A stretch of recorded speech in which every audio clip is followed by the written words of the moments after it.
Hi, folks. Pat Healy here from the Laker News. Today, in our video interview with local athletes, I'm going to be chatting with Fall River's Nolan Boyd. Today's interview is brought to you by our good friends at Aerotec Engines in Beaverbank. Nolan has played the past 4 years in the Maritime Junior A Hockey League with the Grand Falls Rapids before being traded in November, I believe it was, uh, to the Aurora Tigers of the Ontario Junior Hockey League. It seems the fresh start was just what Nolan needed, as he has exploded out of the gate with his new team, getting 5 or 6 straight wins to start your tenure there. Nolan is now 13-3, one loss record in 16 games played with a 2.06 goals against average. Aurora sits second in their division at 18-8-0-2, one loss tie overtime loss record. What a difference a change in scenery makes, Nolan. Why do you think you have had such a rocket start with the Tigers? Yeah, I think after getting traded, I just kind of had a really open mindset about going there, and it was definitely super exciting for me. And I just really wanted to prove myself, and I was given a second chance. So I was just really excited to go there, and I think a huge credit to my teammates for making me feel really welcomed, and I just felt comfortable right away. We just yeah, just had success right off the bat, and I just found my confidence, and it's just been a blast so far. So I absolutely love it, and just a huge credit to my teammates as well, who played great in front of me every single night.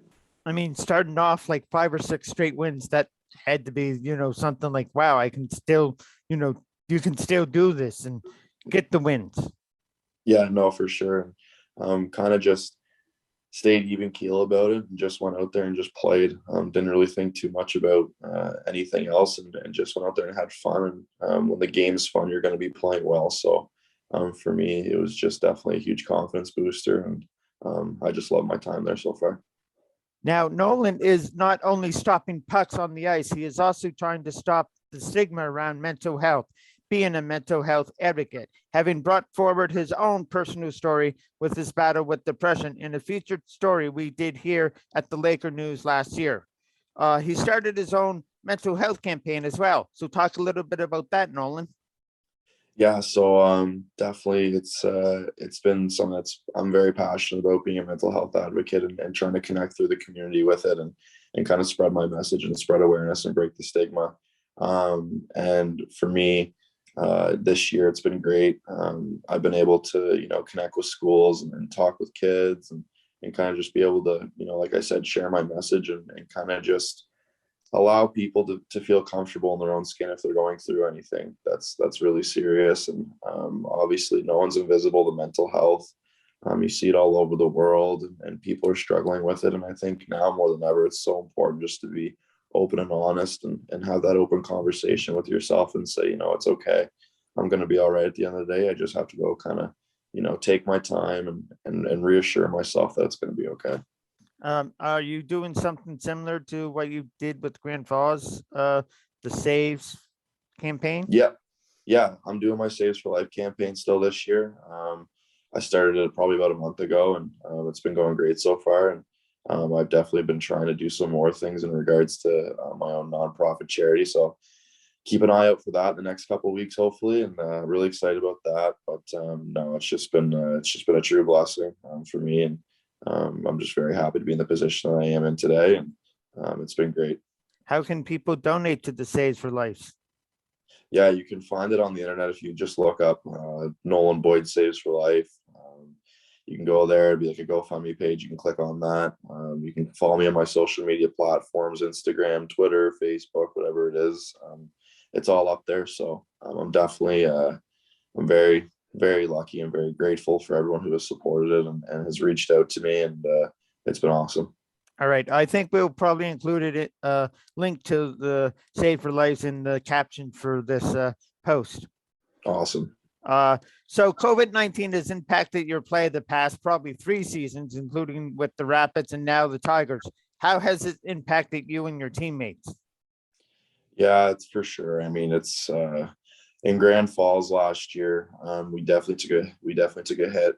We had a lot of downtime, where we had a period of time. I think we were off for like 6 or 7 weeks, so pretty much 2 months. And we were locked in our billet houses and couldn't even see each other. So it was really hard, not only mentally, but physically as well, just trying to stay engaged.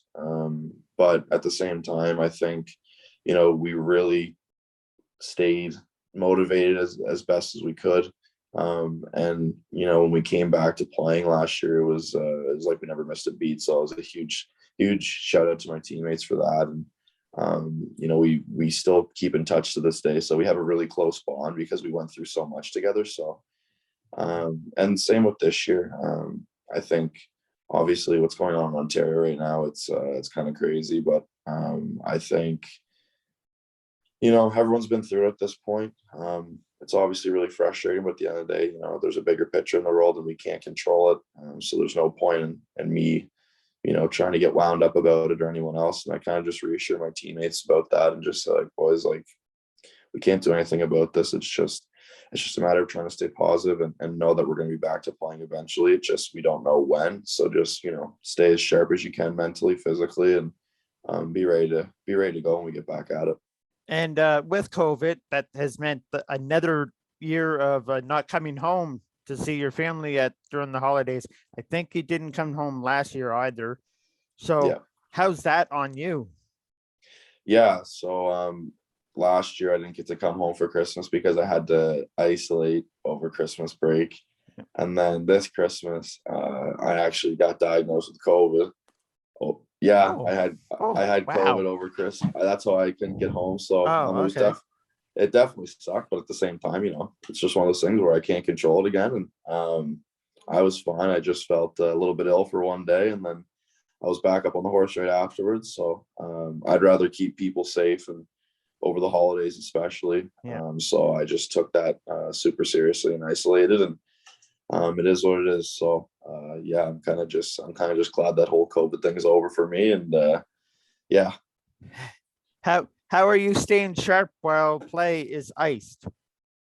Yeah, so I'm training every single day with my goalie coach, Jack Hardigan. I'm on the ice here, and well, I'm back home now, actually. Okay. Yeah, cool. so I'm at the BMO center every single day.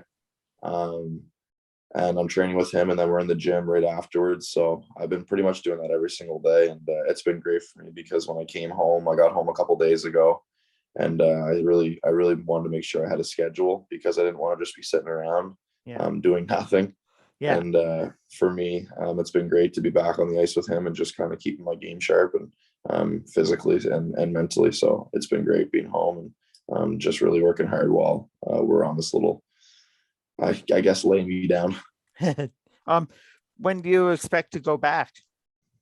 I think I drove back down here, which was kind of a hassle. It was definitely a long trip. So I'll probably try and go back up on the 24th, 25th. And we're expecting to practice on the 27th. So just to kind of get settled in for a few days and kind of get my body back to where it needs to be after a long drive. So yeah. So with some game action between the Maritime Junior A Hockey League and the Ontario Junior Hockey League, what's the biggest adjustment? Yeah, I think just like the flow of play. Games go by really fast, I find, in the Ontario Junior Hockey League because it's just up and down the ice so fast. The skill in the league is unbelievable. And I think the MHL is just the skill. I think it's just there's differences. I think it's really physical in the Maritime League, and it's a lot of older guys. You have your probably 8 20-year-olds on each team pretty much. And on our team in Aurora, we only have 3 20-year-olds. So it's a younger league, but it's very skilled. So I mean, it was definitely a little bit of an adjustment period when I got there because it was like, oh my God, guys are just going up and down the ice, but it makes for quick games. So it was really easy to stay dialed in. And yeah, I've loved the league so far. It's been an absolute blast, and my teammates are awesome, so I can't complain. All right, perfect. So thank you, Nolan, for taking the time to chat with us back here in Fall River. Here's hoping your solid play continues, and I know you will have many people, myself included, cheering you on with Aurora. Thanks, Aerotec Engines, for sponsoring this video interview. Have a great day, everyone. Thanks, Nolan. Thank you.